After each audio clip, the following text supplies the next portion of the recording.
Welcome to our Small Business First Waiver training. First, in order to access the site, you will go to the UC Procurement Home, then Strategic Initiatives, then the Small Business First link. As you can see, we've provided an overview of the Small Business First program at the top of our page, and very importantly, our process map. We've also reordered the accordions in the order of the process map to help you along your purchasing decision-making process. First, we want you to review the process map before starting the waiver. After reviewing the process map, you will see that you're asked to decide whether your purchase falls under the waiver exemptions. All of these accordions are clickable, so that way you can see additional information related to that section.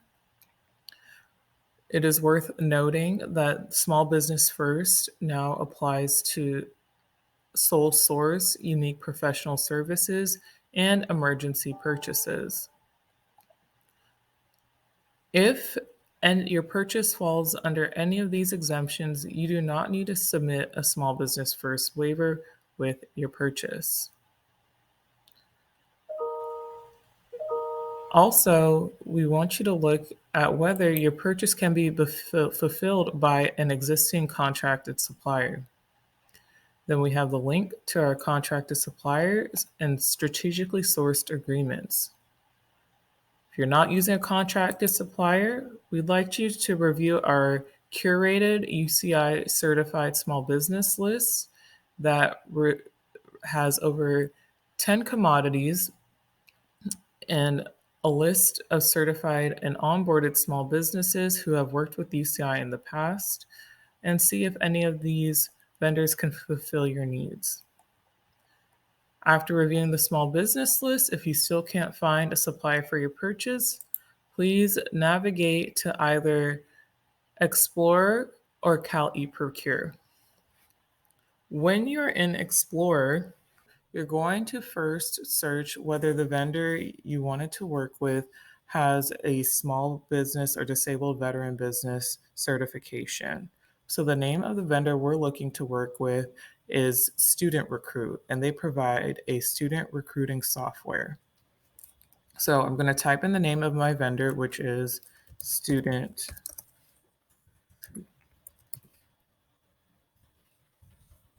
Recruit.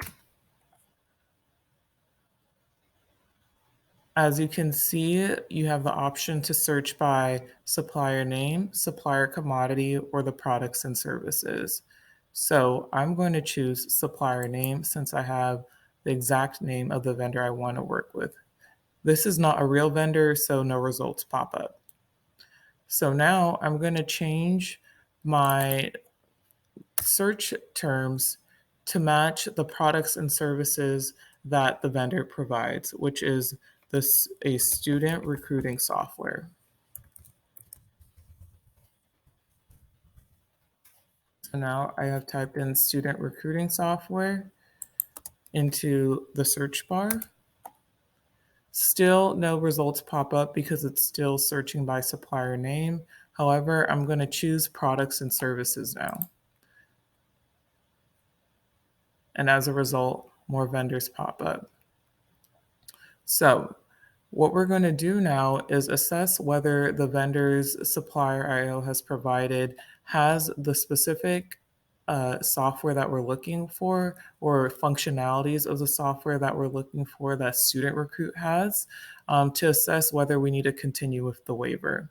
So now I'm going to move to View Profile for Comevo and see if they have a small or disabled veteran business certificate and if the functionalities of their software are what we're looking for.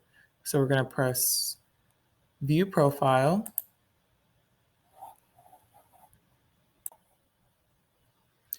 Now we are in Comevo's vendor profile, and we can have a look at whether or not they have a small or disabled veteran enterprise certification under the certifications tab.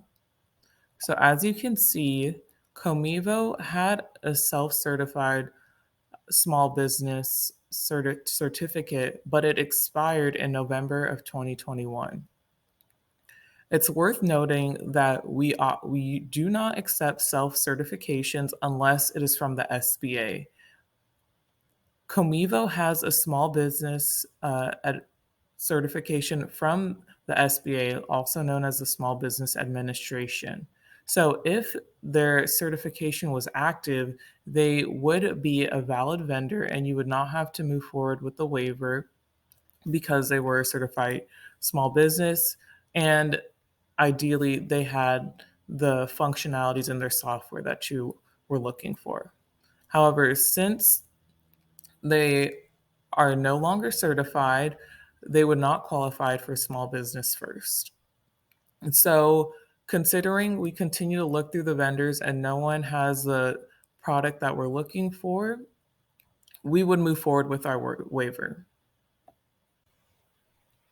Before moving forward, I need to take a screenshot of this page proving that we did look for alternate vendors instead of the student recruit. Once you're back on our site, you would scroll down to if no contracted or certified suppliers are found, you may use the UCI waiver form. Then click the hyperlinked Small Business First DocuSign Power Form.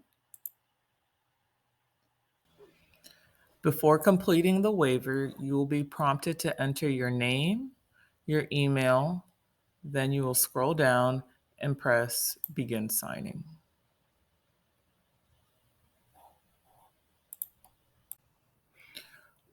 When you're inside the waiver, you will see the first page is instructions detailing the steps that we just went through, including reviewing the Small Business First webpage, our contracted suppliers, the strategically sourced agreements, searching on Supplier IO, and also reviewing our list of certified preferred vendors.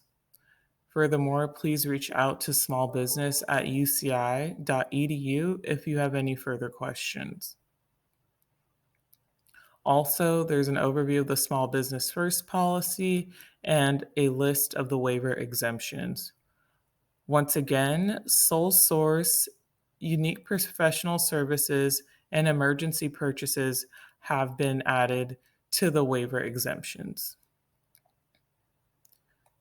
The next page is where you will begin populating the fields. First one being section A, where they ask for the requisition number, then the dollar amount of the requisition, the department you're in. Please spell out the name of the department. Do not use any acronyms. And the supplier you are submitting a waiver for. Please note that for PAL card purchases, enter the PAL card for the requisition number. And once again, please enter the full name of your department, as waivers containing any abbreviations will be voided and returned. Next, please list the reason for your waiver request. Continuing with the example of the student recruiting software, we chose insufficient number of small business and disabled veteran business enterprise suppliers identified. Therefore, we chose that one, but there's also unable to meet specifications. So if the supplier is unable to meet the specifications, the supplier declined to become certified as a small business or disabled veteran business enterprise, and other. For the justification narrative, please fill out the field below. Make sure it's very descriptive as to why the vendor was chosen. So for this example, Student Recruit has specific functionalities that other softwares did not have. Therefore, that's why we had to move forward with Student Recruit. Then attach the relevant documentation. So below, you will see the quote attached. So for the $36,000.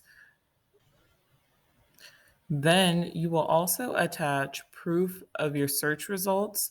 So the screenshot that we took earlier of our student recruiting software search has been added and attached to the waiver.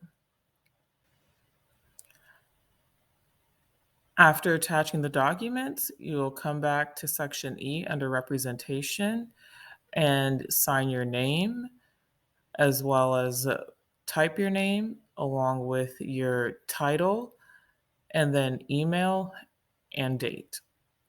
Then you will press finish and it will be routed to Doreen Tannenbaum, who is then responsible for signing off on your waiver. If she needs further information, she will reach out to you. But if the waiver is completed correctly, you will then attach the fully executed waiver to the requisition, and that will settle your small business first requirements.